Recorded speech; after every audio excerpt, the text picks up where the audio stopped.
It is December 29th, 2024. It's the end of the year. Hopefully next week we will have our real studio in that room over here. Now that I've said that, perhaps it isn't going to happen. And excuse me, I'm going to actually stop a cat from doing that. The studio will have a door. Bye-bye, kitty. Off the table. Bye-bye. Bye-bye. All right. We're really phoning this one in very home style. I hope you all had a great Christmas, a great Hanukkah, a great whatever you celebrate. I can't believe I just said that right now. I still feel like I'm half woke. Happy Christmas if you celebrate. For those who celebrate, I don't mean to offend those who don't, but I do. I was with family, my non-insane sister, the only sister I have, and her family in Ithaca, New York. And let me tell you, it's as bad as Burlington or worse. It was a reminder to me of how good it was that I moved to the country and got out of there. That city could not be more woke, more suicidal in terms of its infrastructure and its social atmosphere than it is. Let me describe it to you. Remember, this is the city that Cornell University sits in, a world-class university. About 20% of the houses in Ithaca and almost every Protestant church that I saw were still bedecked in trans flags, BLM flags, resist signs, in this house we believe signs. It hasn't abated even a little bit there. Excuse me. And like all overly administered cities, the traffic engineers want to corral you. They are obsessed, absolutely obsessed with creating new one-way streets and stopping you from going down streets that you used to be able to drive down. Every time I'm there, there are more of them, or the traffic pattern has changed, or you can only go in this direction, or you can only take a left or a right. Driving in downtown Ithaca is like being in one of those overly managed parking lots that corrals you, an entire huge shopping center that might fit 1,000, literally 1,000 car parking lot, and they bottleneck you down to one teeny tiny in and out. You know, I used to believe some of the justifications for this were real, that it reduced traffic accidents and confusion. I no longer believe that. I do believe that this is entirely about exercising control. It's gone so far that they're slowing people down in ways they don't need to for no good reason except to confuse the hell out of you. And like our small city here in Vermont, Ithaca is full of zombies. People walking around with dead eyes, not paying attention as they saunter into the street in front of traffic with their headphones in, not looking up, just doing this as they walk across the street with their phone. Lots and lots of black and illegal alien zombies, people who are very clearly on drugs with their clothes falling off them, just wandering into the street like this. For those of you on audio, I'm hanging my mouth open and making my eyes look dead. It was just, it's repellent. But my sister, Jessie, and I decided to take a trip down memory lane. So we got in the car and went around to Cortland and Syracuse and surrounding towns, all the places that we lived when we were little, some places that I lived before she was there, and some places that we both lived. And I'm going to be putting up a photo essay on our Substack, disaffectedpod.substack.com. And I realized that all the houses that I lived in aren't of any particular intrinsic interest to everybody else, but I've got stories for each of them, and I like to tell stories, and I think you like to hear the stories, so you're going to get a bunch of stories. What was really interesting, this town Cortland, my hometown where I was born, town of 20,000 people, and as my friend said recently, there's a pall, a depression over upstate New York. It's Rust Belt. This is a place where heavy industry died in the 1970s, and nothing has returned. Nothing has returned. So there is an economic and a psychological depression that hangs over upstate New York. You can feel it in the air. You can see it in people's eyes. You can see it in their, well, frankly, their lack of affect.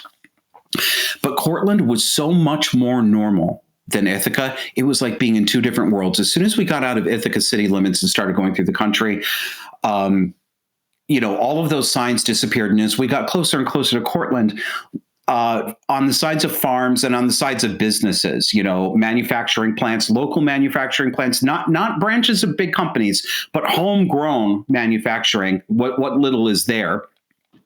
Trump and Vance signs all over the place, MAGA signs all over the place. It could not be any starker, the psychological difference between the people who live in cities like Ithaca or Portland, Oregon, or Burlington, Vermont, and people who live in working class towns. So one of the highlights of this was on my way back, I stopped in Syracuse, where I also spent almost all of my teenage years, and met up with my friend and friend of the show, Kathleen, and her delightful daughter. It was really nice to see you too. And we went to a wonderful record store called Soundgarden. So if you're ever in Syracuse, New York, Soundgarden sells used vinyl and CDs, and it's fantastic. They have some of everything. Huge selection. It was almost like a mini Tower Records. And the place was packed. And the place was packed with mostly people 20 years younger than me. It was a delight to see young people buying not only vinyl record albums, but old music, like really getting into this wide variety of music that came before them. And I told the guy behind the counter, I said, you guys have a really great selection. This is a great store. You're doing a great job. And he said, well, thanks. That's great to hear, because we worry about that because we're all basically a bunch of metalheads and that's all we listen to. Well, you wouldn't know it because there's metal and there's rap and there's jazz and there's experimental and there's pop and there's top 40. It was really great. And when we were done with that, Kathleen and her daughter and I went walking around Armory Square, which is a section in downtown, to get a cup of coffee. So we walked into this place with an unpronounceable Chinese name, a coffee shop, allegedly. We go inside, and nothing made any sense. It was like walking into an alternate universe where there are different physical dimensions. And like if you turn right, you end up going left. So imagine there are two lighted menu boards in front of you over a counter. On the right-hand side, it says, choose your corn dog. Yes, choose your corn dog. And I didn't know which one to choose because they didn't look like corn dogs I am familiar with. Why? Because corn dog number one was bright blue, as in SJW blue hair. Corn dog number two appeared to have actual kernels of corn stuck on the outside of it. Number three looked suspiciously like it might be made of candy corn. Number four was Flamin' Hot Cheeto. Mind you, I'm in what is supposed to be a coffee shop where I have to choose my corn dog. And then they also have these pastries, these really rich donuts and things like that. All we really wanted was coffee. So we go up and to ask the lady, but she's standing in front of the choose your corn dog section. And apparently you're not allowed to order coffee at the corn dog counter. So she told us, I'm going to try to do her. No, we go this way. So we move over to the left. That was apparently the officially sanctioned coffee register. We both asked for coffee with cream. Which coffee? So the Vietnamese lady speaks almost no English. It was a really difficult transaction. And I'm looking at the menu and I don't understand what I'm ordering because it says Coffee Series 1. And then there was medium and large. I don't know what a coffee series is. I don't know why the coffee is in series rather than in parallel.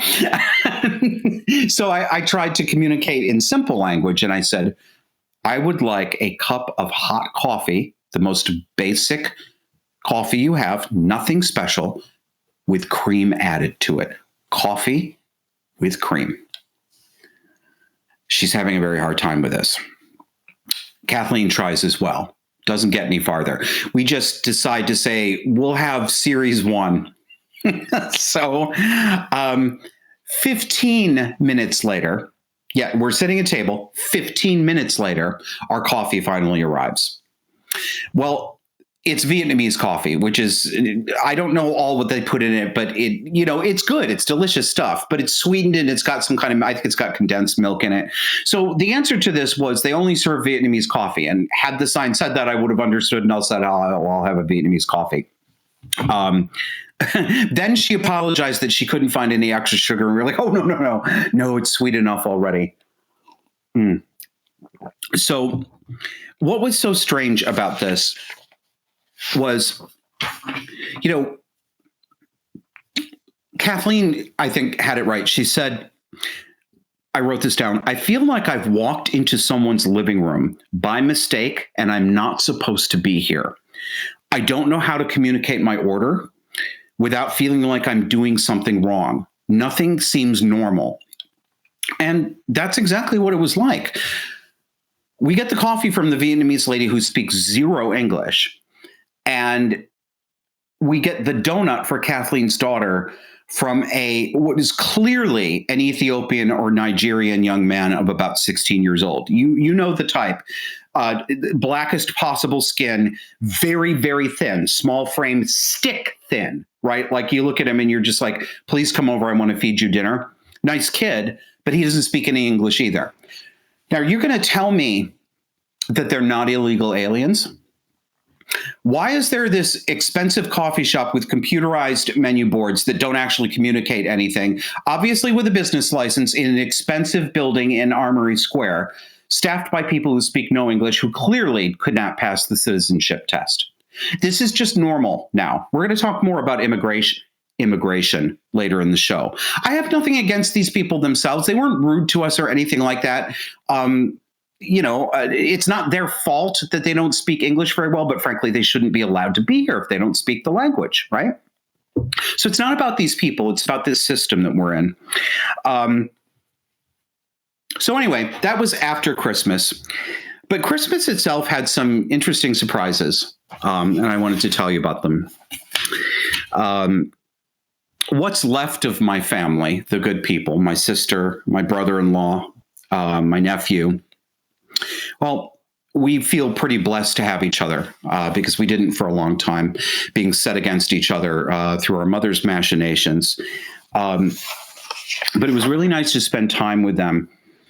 And I started to think to myself on Christmas Day whether the universe or God has been trying to arrange something. I'll tell you why. So we have to go back about 40 years. When I was about 10 years old, my wicked stepfather, that my mother had put out of the house, we had moved back from California to Cortland, New York. But he got on a plane at my mother's behest to come visit his children, my brother and sister. I don't know why. This was the same man who tried to murder her about a year before, but this is how borderline women do. He came back for a visit. And he brought something with him that he gave to me. My stepfather, as screwed up as he was, as awful as he was also a very talented glass blower. He was an artist who worked in glass. He made his living by making electrodes, electrical components, but he spent his free time making artistic creations using the equipment at work. And he made these intricate miniatures in glass, things like weeping willows that were so finely articulated that the falling branches were quite literal threads of glass. These were gossamer and delicate and extraordinary. He would make tiny little teapots with teacups and saucers, perfectly rendered. Vials. They look like old-time apothecary vials with their own little stoppers that you could put things in. This is the kind of work that could have been and should have been actually in very fine art galleries. That's how talented he was. As a child, I had an obsession for a while with huge jewels, things like the Hope Diamond or the Devil's Eye, the big diamond from the Disney cartoon The Rescuers. I just wanted to plunge my hands into a Smaug's treasure trove of what I call jewels. So you have to say it that way, like Madame Medusa in The Rescuers, or like any good villain. They're not jewels; they're jewels. So on that trip back, my stepfather gave me a black velvet drawstring pouch, and when I opened it up, it was a handful of diamonds, glass, but cut like pirate gemstones with the perfect number of facets. I just was astonished by these. And they fueled my fantasies. I spent a lot of time in my mind. I spent time in magical fantasy worlds most of the time. It's disconnected from reality as I could manage. Now, I don't think my sister knew about my jewels and my obsession with them at the time. But on Christmas morning, my sister gave me this as a present. Do we have it on this? Yeah, there it is. It's a prism. It looks like a diamond. It looks like an 80-carat diamond. It's made in glass, in a beautiful little drawstring pouch that she embroidered a sheep on. And I don't know how she knew, because she didn't know about that story, but somehow she knew. So thank you for my jewels, my sister. And she also gave me something else. This is going to strike some of you as a little bit perverse, I think, but you'll understand. Put it on the screen, please, Kevin. This is one of my mother's wooden spoons from our childhood. And it was used to stir many pots of spaghetti sauce. And my mother's meat spaghetti sauce, is the best I've ever had. And I have been trying to duplicate it for years. But this was also a spoon that was used to blister our asses repeatedly. This happens to be one of the ones that did not break over one of our backsides. And the curve that I don't know if it reads in the picture, but the curve that you see in it comes from years of my mother slamming it on the counter, crying in frustration. I know, it's a little dark, isn't it? When she was about 9 years old, Jessie, my sister, tells me that she took it and stashed it in the box of mementos that she managed to carry with her all these years. She wanted to take it away from my mother and make it her own. And then she gave it to me. And I think we're going to put it in a shadow box or something. I don't know quite how to describe how that sort of stuff feels. These are reminders of dark times, but they've turned into something else now. So it was a Merry Christmas. I hope you had one too.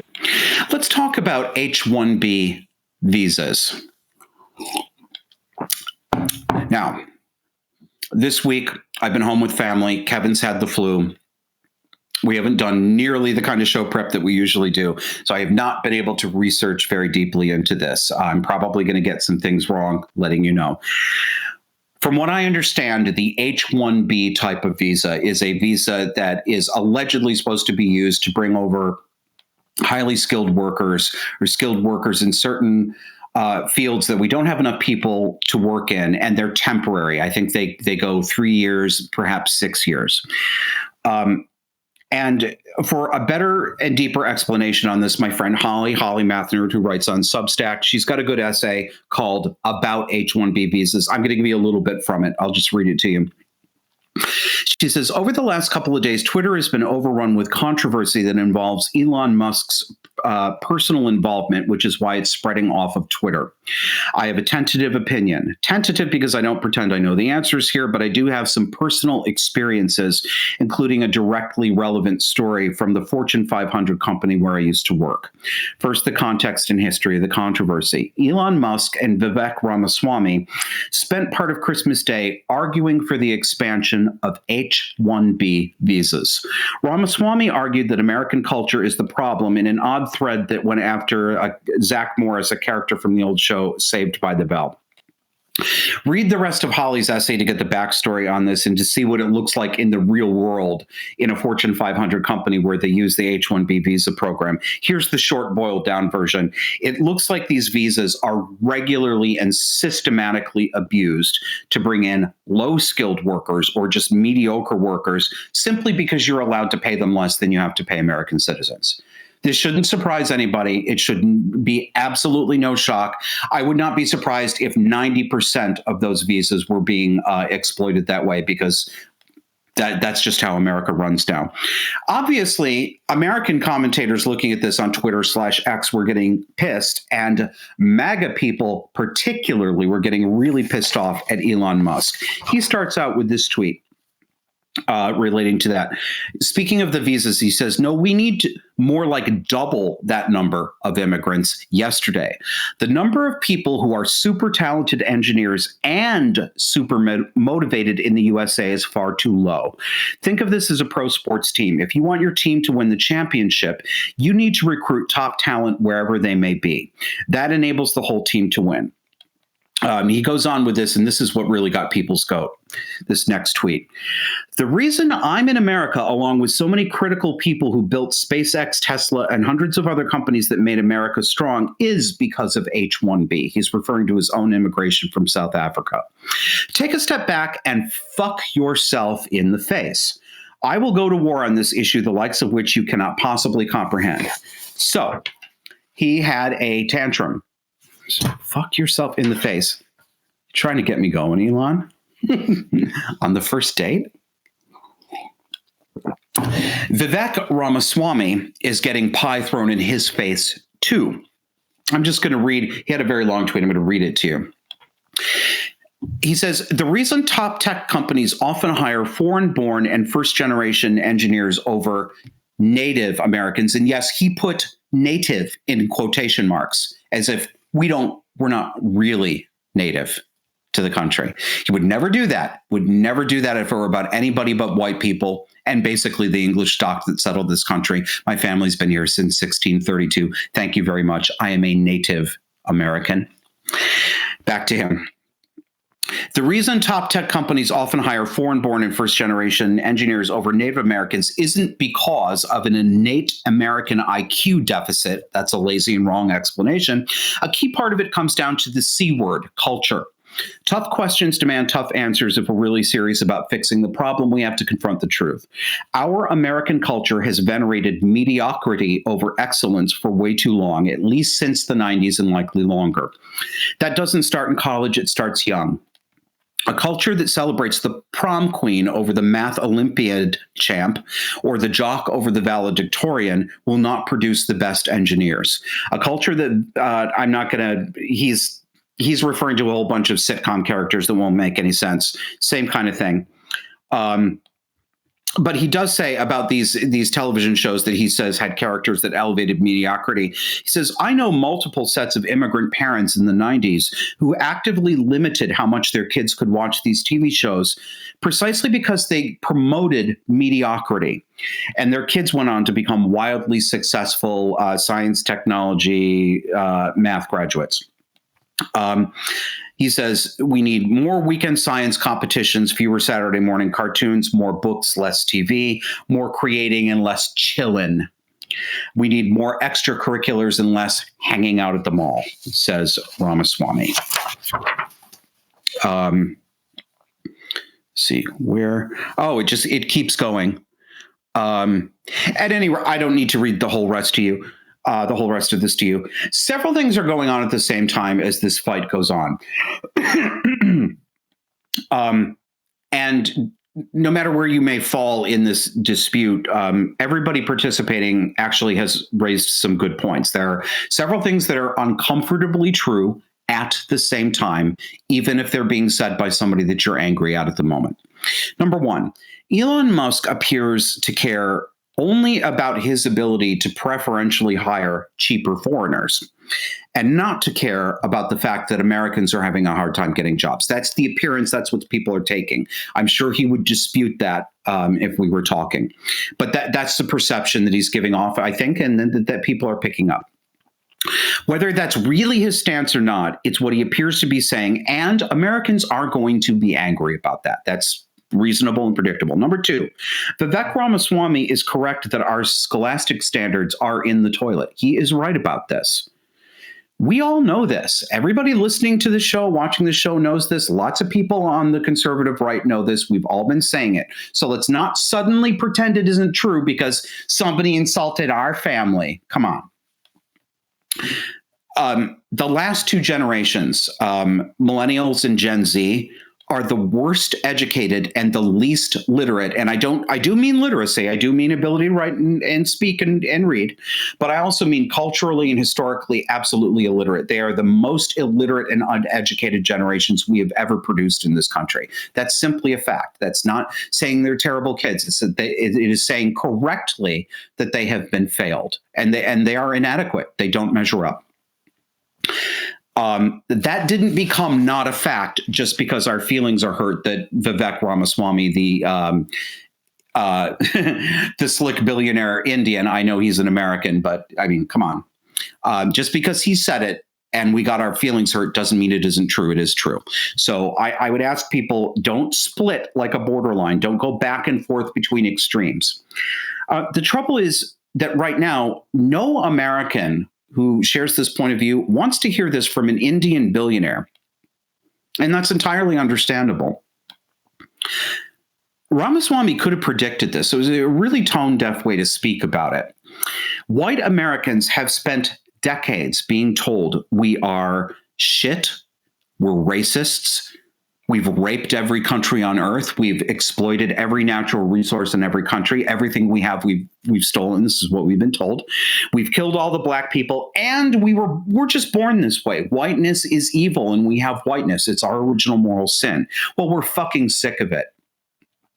Keep talking this arrogantly, foreign men, okay? Especially you, Musk, all right? You are a naturalized citizen, but you are not an essential American. You've been good for the country, but you're getting a little above your station, and you deserved the fuck you that people gave you, okay? Have a little respect, or people are going to force you guys to display respect. I mean, the fury I've seen over this is really over the top. Steve Bannon, he'll rip you guys another new asshole if you keep this up. So we have a number of things to do in this country. I don't know exactly how we're going to do it. It's going to take a while, but we have to improve our educational system. We know this. This is going to take at least an entire generation. I'm talking 18 to 20 years. It may take longer than that. And that's only if we can do it, if we have the will to do it. I'm not convinced that we do. That has to start with improving parenting. It's not all the fault of the teachers. The rot begins at home. And in the next part of the show after the break, I'm going to tackle that from the trans kid angle. So it is coming up to the end of the break. I've got a couple of announcements for you. We have some members only events coming up, and one very soon in 2 days on New Year's Eve. We're going to have a jive talking watch party. I would love to have you join us at 9 p.m. U.S. Eastern Time, Tuesday, December 31st. That is New Year's Eve, 9 p.m. U.S. Eastern Time in our members only Discord chat server. We're having a watch party to watch what I consider to be one of the funniest movies ever made, Airplane. And if you haven't seen it, you're going to laugh yourself absolutely silly. We're going to have a great time. If you are not already a supporting paying member to the show and you want to get in, just go to disaffectedpod.substack.com or go to subscribestar.com/disaffected. Buy yourself a paid subscription. You'll get an automated email that comes back with a link to the Discord. And I will be posting the instructions, the time, the date, and where it is on Substack and Subscribestar on Monday, December 30th. So not tonight if you're watching the show on Sunday, but tomorrow. Another event we've got coming up in a week, we have our monthly paid supporting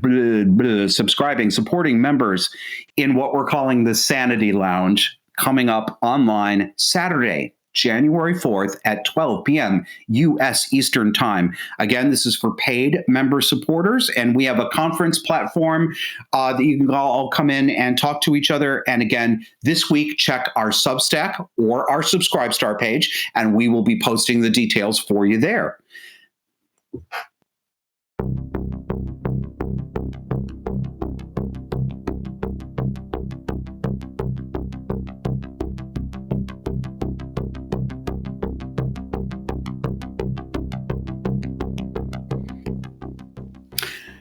Want to say thank you to our sponsor, landofbiltong.com. What is biltong? It is delicious vinegar and spice cured meat, like gourmet beef jerky, but better than any beef jerky you've ever had.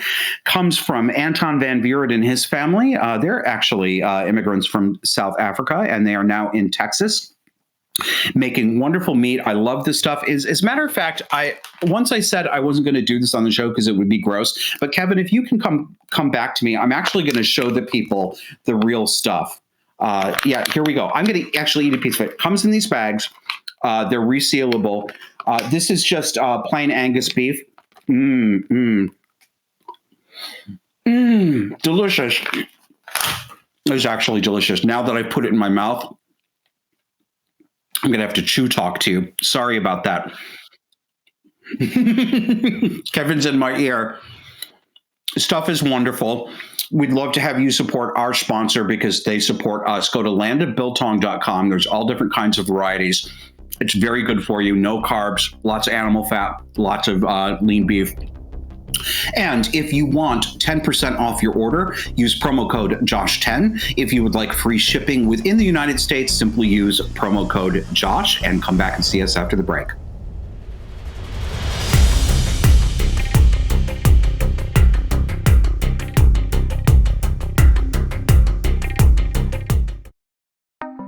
Disaffected is now streaming on X. Come with us each Sunday and dare to notice reality. You can find us on X at DisaffectedPod.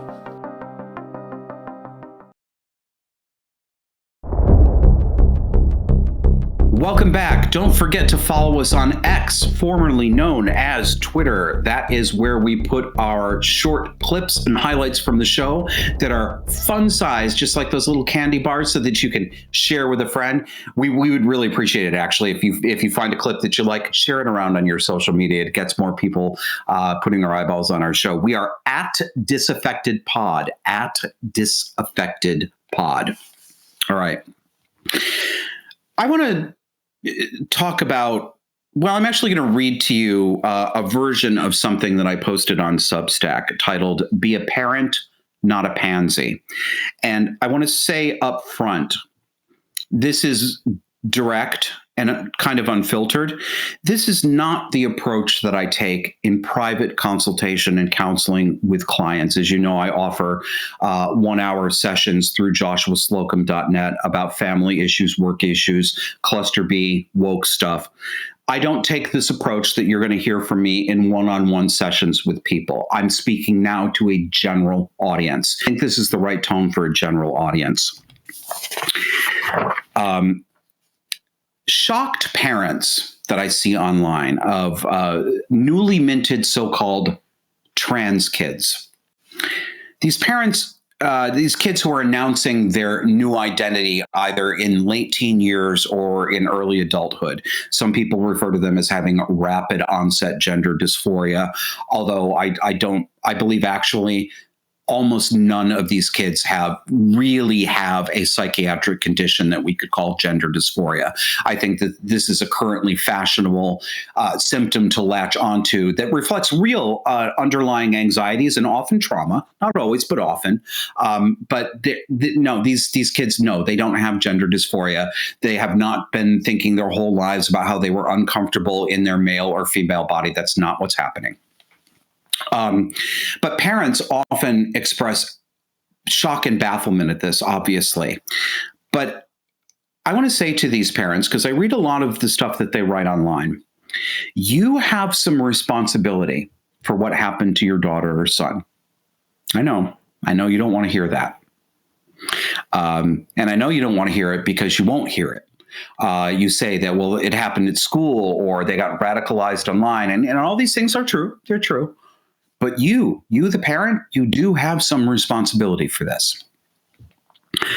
And I know that some people listening they'll say, stop hating on parents. I'm not hating on anybody.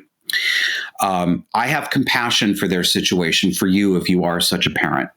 This issue has touched my family too. A young boy in my extended family nearly went down the trans path, did go down the social transition path for quite a while. I helped to stop that. I wasn't the savior. I'm not taking credit for that. But I was one very necessary obstacle to that destructive path. I was probably the only plain spoken, I'm not going to play the bullshit obstacle in that path. And every family needs someone to fill that role. So all of that is to say that I do understand, parents, what you're going through. All right. You can do whatever you want. You can decide, I just don't understand. No, actually I do. I've been there. But that means that I also see from the writing that parents do about this, what you have done to set your child up for this, that you characterize as, well, they just fell under the wrong influences. You had something to do with that. You helped to do this. And if you want to stop it, if you want to help your children, you have to take an honest inventory and a humble inventory of your enabling behavior over the years. And you need to do some work in a different direction to set this right. So how do I know that your parenting contributed to this? Remember, I'm speaking generally. If you are feeling personally attacked, remember, I don't know you. I'm not personally attacking you. I'm talking generally, and I'm generally correct. How do I know that your parenting contributed to this? Well, I know it from your own words. Here are some very typical excuses, explanations that I see online from such parents. Well, we let him do whatever he wanted, and we told him he would support him in anything he wanted to be. Why is this happening now? Or they might say, we raised our daughter in an egalitarian and feminist-aware household, and we shielded her from the patriarchy. I don't know why this is happening.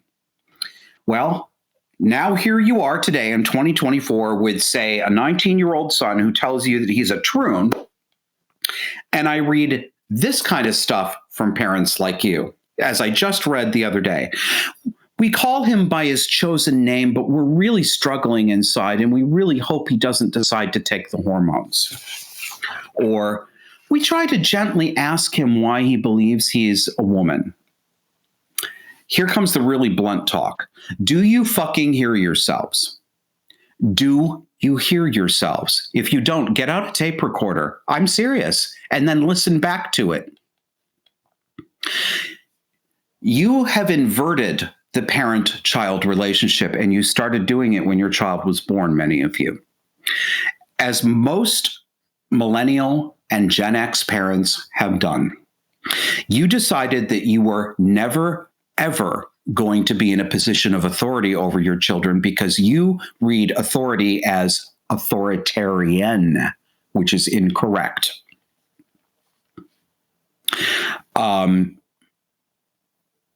You decided to let your children simply blossom, unfold like a flower in their natural state.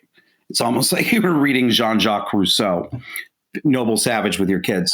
Everything is beautiful and wonderful, and it's only civilization that corrupts and brings evil into the world. Nonsense. Children are born awful. They have to be civilized.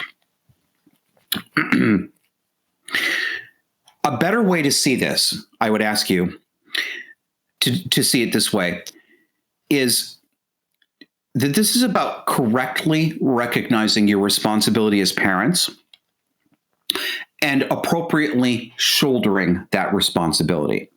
A lot of people say, you're blaming parents, you're blaming mothers. You can say the word blame if that makes you feel better. And I know it does make you feel better because it allows you to deflect and say, people like me, Josh is just a mean man. No, I'm not actually. I'm not. Blame is not the same as responsibility. Or you know what? I'm not even going to apologize for the word blame. You did some of this. You did. Okay. It doesn't mean that you're bad people. It doesn't mean you're abusive parents. It doesn't mean that you're not loving. And it doesn't mean that you're wicked. I'm not saying those things. I'm saying you're not perfect and you made some pretty serious mistakes, just like all of us have. God knows I have. What you were in some key areas in parenting was inadequate to the task. Okay. Again, that's not devaluing you as a person. It's saying you didn't measure up in some areas and the consequences are now coming and you have to deal with them. It's time to take responsibility as parents belatedly, especially if you have a child who's in late adolescence coming into early adulthood. This is an opportunity for you to look clearly at what you call your supportive and hands-off egalitarian parenting approach. Contrast what you did with, say, the entire history of parenting anywhere on the face of the earth before the last 40 years. Okay. Most of you remember a different world where parents actually were in charge. You may begin to see that it was not a wise choice to treat all firm and authoritative, note, not authoritarian, authoritative. It was not a wise choice to treat authoritative parenting as abuse, but that's what we've done culturally. You are now seeing the blossoming fruit of 2 generations of parents who refuse to be parents and refuse to be adults, refuse to mold and rear their children, refuse to set boundaries for them. You did this. You can change, but you did do it. Do you know what I eventually said in my extended family when the parents of that young boy were going along with this transition? And yes, indeed, it was the school, it was the social workers who were pushing this heavily. It was doctors too, but those 2 young parents in my extended family were going along with it. You don't have to go along with what these people say. You are the parent, not them. But this is what I said when they were trying to make me do things like hide school pictures of that young boy in my family, take them out of my photo album because if he saw that, he'd get dysphoria if he saw himself as a boy. I said no to that. I'm not playing that fucking game. Trying to make me say the pronouns, trying to make me be really, really sure that I never mentioned that there was a time when he, quote, was a boy so that he doesn't get reminded of that. I said, fuck that to all of that. This isn't an exact quote, but this is the kind of thing I said. No, I'm not playing that game with you. Do not ever order me to lie again. Do not lecture me about pronouns. And let me tell you this, and I was this direct to people I love. If you go further with this insanity, I am willing to risk my relationship with you for the rest of our lives. I'm willing to lose you fighting you over this because it's more important than that. I will be an obstacle and I will buck you in every way I can at every turn. I'm going to make this really hard for you. I will not stand by and let this happen to a young kid in our family. You are wrong, and you do not have the moral right to do this. I will stop you if I can, even if that means you hate me and never want to speak to me again. And I meant it. It's that important. Thankfully, that didn't happen, but I was willing to let it happen. And I also told them that I loved them and that I knew that they were scared, but that loving them and loving that young boy in my family did not mean that I was going to allow them to live and act unmolested in a cult, which is what they were in, and let that young boy live a lie until that lie got his dick cut off. That's how you have to speak to people. No more euphemisms, no more pansy-assing. You should have been telling the truth a long time ago if this is happening in your family, but you can start now. What can you do now if you're parents? Well, there's no set of rules that will guarantee you a happy outcome. I don't have it. Your therapist doesn't have it. The American Pediatric Academy doesn't have it, even if they were on board. But unfortunately, they're the ones transing. So there is nothing any expert can tell you and nothing that I can tell you that will guarantee that you won't have further strife. Okay. So accommodate yourself emotionally to that. Don't expect unreasonable things. But here's what I'd say. Stop pretending along with your kid that you think he or she can become the fantasy creature that they can't become. Just stop it. Stop calling them your trans kid. There's no such thing as a trans kid. Why? Because there's no such thing as trans. Stop with the damn pronouns right now. And also stop avoiding using sex pronouns and speaking around it so that you don't have to signal that you're not on board. If your son is a he, you use the pronoun he. If your daughter is a she, the pronoun is she. You don't Don't rewrite your vocabulary and your spoken word so that you can avoid saying it. That's you pandering. Stop doing that. Be normal again. Refuse to make any concessions to this fake reality. No special names, no avoiding pronouns. Be a parent and tell your child, no, you are not the opposite sex. No, you are not non-binary. No, you are not agender. Those things aren't real and you are not them. Do you want to help save them? Nobody else is going to tell them the truth this way. It's down to you, the parents. You're going to have to risk being hated by your child for a while. Yeah, you're going to have to risk, as one woman retorted to me indignantly this week, it might just push him away. Well, guess what, honey? Death is going to push him away too, and that's where he's going to end up. You understand that, right? Maimed and or dead. Wake up. Be prepared. Maybe he won't speak to you for 2 years. Those are the wages of your sin, I'm afraid to say. But you need to be that one person who puts a brick wall in front of them and says, reality is real. No one else is going to do it. Mom and dad, you have to do this. This is on you. You're not bad people. You're not worthless. I'm not trying to be mean. But you are also not innocent angels who were blindsided by this, as most of you parents try to portray yourselves very self-pityingly. Stop doing that. You owe your children better. And relatedly, I want to talk about truth and how important it is, what a gift truth is. I offer the following to you. I'm not especially insightful about this issue. I'm not brilliant because I say these things. I'm not the first person who came up with them. What is different about people like me from the majority of people is that I'm willing to state these things without apology. It's not that I know things other people don't know. It's just that I'm willing to say them. Experience tells me that people who are more shy can benefit from that. It can help set an example from them. So if you're a truth teller, if you're more plain spoken like I am, you're helping other people. And I say this in case anyone finds it helpful personally in their situation. And I've written about this on Substack too. So you can go there and find a slightly modified version of this in written form. Maybe you'll find this helpful to share with a friend or family. Whether we like this or not, it's just the truth that many people believe that they need social permission from other people before they will tell the truth. I don't like that reality, but it is reality. Without seeing someone else say the scary thing, the majority of people won't say it. Most people aren't that bold. It's a trait in the minority of the population. And this is especially true for women.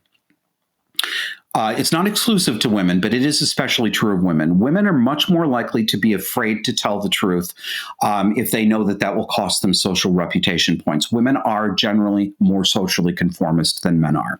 So here it is. Here's the truth, plain truth. Nobody is trans. Trans is not real. No person on earth is trans. Male, female, past or present, dead or alive, none of them have ever been trans. None of them are trans today. None of them ever will be trans. There is no such thing as trans. There's no such thing as actually trans. There's no such thing as the small minority of genuinely trans people. None of that is real. There are no men in dresses and no women cutting off their breasts who are actually trans, as compared to those, those posers who are just claiming to be trans. That's false. Stop that. It's true for both sexes. Not a single person on earth is ever trans because there's no such thing as transgender. And everybody knows this. Everybody knows it. And we all admitted that we knew it just a few years ago, before about 2014. Everybody admitted that they knew this. You knew it if you're listening to me, because most of your life, if you had occasion to talk about this at all, you used accurate terms like transvestite, not transgender, transvestite. Humans haven't changed. Our biology didn't change. We have not discovered new truths about gender in the past 10 years. The media and your social circle will tell you that new truths about gender were discovered, but that isn't true. No humans have ever been born in the wrong body. And there goes that cat. Once again, screwing up the camera. Bye, kitty. No humans were ever born in the wrong body. And no, the subjective feeling that you're not in the right body, I understand that feeling is a real feeling that people experience, but that doesn't mean that they're actually trans. It means they have a feeling that is not congruent with reality. That doesn't make it into reality. No humans have ever changed sex because humans are not able to change sex. This is an objective fact of the real physical and biological world. It is not a political statement. It is not hating on anybody. It is simply the truth. You can stop agonizing right now, as many of you are, and I know you are because I see what you say online. You can stop agonizing over whether this one is really trans. They're not.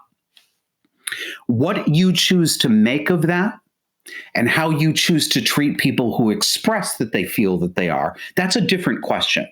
That's not what I'm talking about. That's for you to decide. You can decide how to treat those people and how to interact with them. But they're not what they say they are. It just simply isn't true. Regardless of the emotions that may provoke in them or provoke in you, it's factually not true. And I would say, finally, if it helps anyone who's considering this point of view, if you want to put my written version of this in front of other people, I don't like that I have to do this, but I do think that I do have to do it. It shouldn't matter who I am or what my demographic characteristics are. What I'm saying is the truth, regardless of who I am as a speaker. But I recognize the reality that many people decide what to believe and who to believe based on who that person is and what their demographic characteristics are. So if it helps to sweeten this a little bit for somebody who doesn't want to hear it, if you point them to my essay on Substack, you can let them know I'm gay, and I've been out of the closet as gay since I was 12 or 13 years old in the mid-1980s. Until 9 years ago now, at age 41, I was completely a hard left liberal, complete woke Democrat progressive. I spent most of my adult life as a registered Democrat. I am now not registered with any party. I worked for a social justice type nonprofit organization for 20 years. In college, I did drag. And I was the sissy little boy in my youth that all you women loved to make your best friend. And I say that affectionately. You would have called me the best male feminist ally ever if you'd known me before about 6 years ago. So I am not the boogeyman that you may be thinking, the very convenient, he's a toxic, hetero male. I'm not any of that. Well, I'm toxic. I'm a little bit toxic. I'm not cis because that's not real. I'm definitely not heterosexual, but I am male. And I realize that, when I changed my mind about all of this stuff, it put me outside the sphere of moral acceptability with almost all of my friends. And I realize that is a concern for people like you as well. You're really afraid that you're going to be ejected if you start telling the truth. Well, I'm here to tell you that is going to happen. That's what's going to happen. You are going to lose your friends. Mm-hmm. Affirmative. Guess what? You'll survive. And you will also start to question whether those people really were the kinds of friends that you thought they were. So you're going to survive that.